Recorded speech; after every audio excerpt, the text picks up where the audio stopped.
আসসালামু আলাইকুম। টক মিষ্টি ঝাল রান্নাঘরে আপনাদের সবাইকে স্বাগতম। আজ আমি নিয়ে এসেছি মজাদার একটি রেসিপি, ইলিশ মাছের মাথা দিয়ে মিষ্টি কুমড়ার তরকারি। তো চলুন বন্ধুরা, আমি কিভাবে রান্নাটা করি আপনারা দেখে নিন। ইলিশ মাছের মাথা দিয়ে মিষ্টি কুমড়ার তরকারি রান্না করার জন্য এখানে আমরা দুটো ইলিশ মাছের মাথা নিয়ে নিয়েছি, আর এখানে মিষ্টি কুমড়া কেটে ধুয়ে পরিষ্কার করে নিয়েছি। এবার আমরা ইলিশ মাছের মাথাগুলোকে মাখিয়ে নেব। প্রথমে দিয়ে দিলাম লবণ, মরিচের গুঁড়া, হলুদের গুঁড়া। এবার আমরা হাতের সাহায্যে মাখিয়ে নেব। মাখিয়ে নেওয়া হয়ে গেছে, এবার আমরা এগুলোকে ভেজে নেব। ইলিশ মাছের মাথা ভাজার জন্য চুলায় দিয়ে দিলাম সরিষার তেল।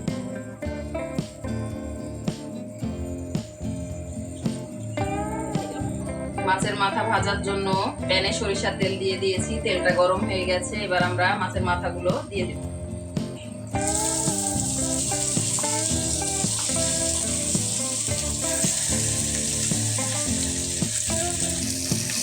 মাছের মাথাগুলো উল্টে পাল্টে ভালো করে ভেজে দেব।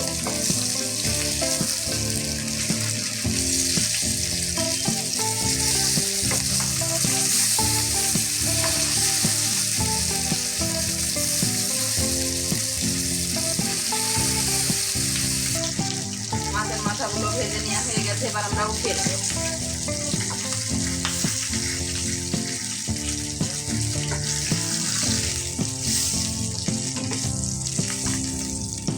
এই তেলগুলোকে আমরা এক পাশে সরিয়ে রাখবো, পরে রান্নায় ব্যবহার করব। রান্নাটা করার জন্য চুলায় আমরা আবারও প্যান বসিয়ে দিয়েছি। এবারে দিয়ে দিব সরিষার তেল।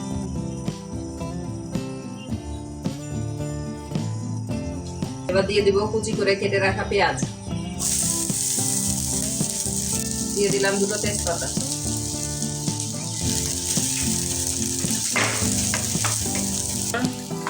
পেঁয়াজগুলো হালকা ভাজা ভাজা করে নিয়েছি, এবার এর মধ্যে একটু পানি দিয়ে দিব।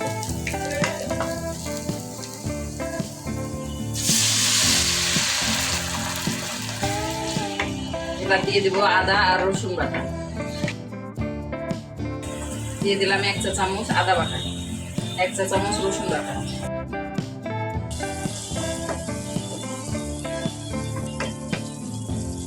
এবার এক এক করে গুঁড়া মশলাগুলো দিয়ে দেব। প্রথমে দিয়ে দিলাম পরিমাণ মতো লবণ, মরিচের গুঁড়া, হলুদের গুঁড়া, জিরা গুঁড়া, ধনে গুঁড়া।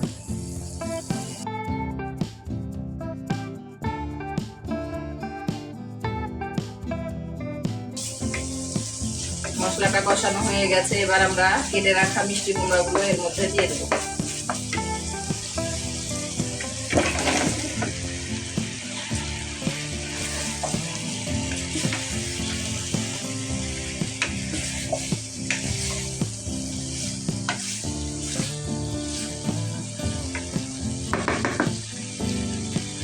এবার একটা ঢাকনার সাহায্যে ঢেকে ঢেকে মিষ্টি কুমড়াটা কষিয়ে নেব।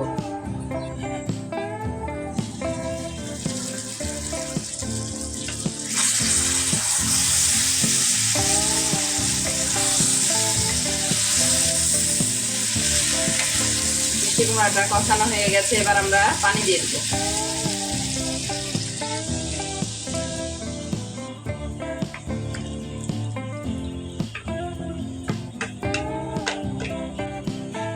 আবারও আমরা ঢাকনা দিয়ে ঢেকে দেব।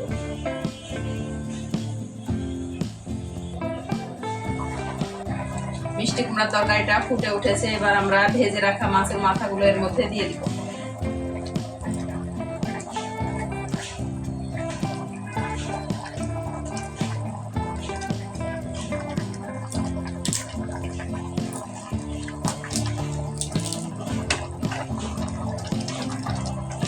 মাছ ভেজে রাখা তেলগুলো এবার আমরা দিয়ে দেব।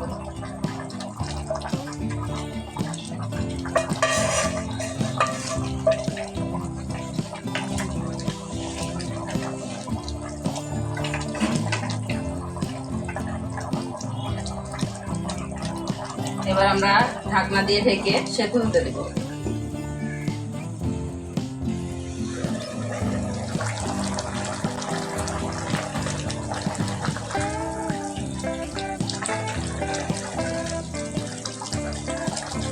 মাছের মাথাগুলো আমরা একটু ভেঙে দেব।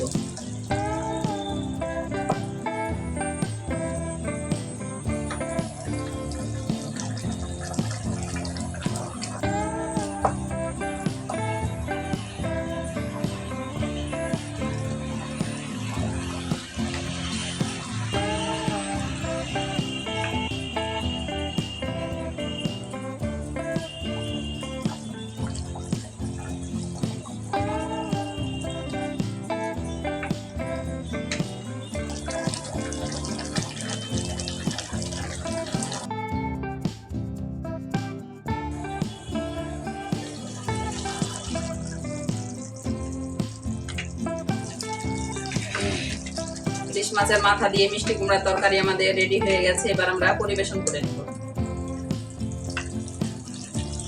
তৈরি হয়ে গেল ইলিশ মাছের মাথা দিয়ে মিষ্টি কুমড়ার একটি অসাধারণ রান্না। এই রেসিপিটি আপনাদের ভালো লেগে থাকলে অবশ্যই লাইক, কমেন্ট, শেয়ার করে আমার চ্যানেলের পাশে থাকবেন। ধন্যবাদ।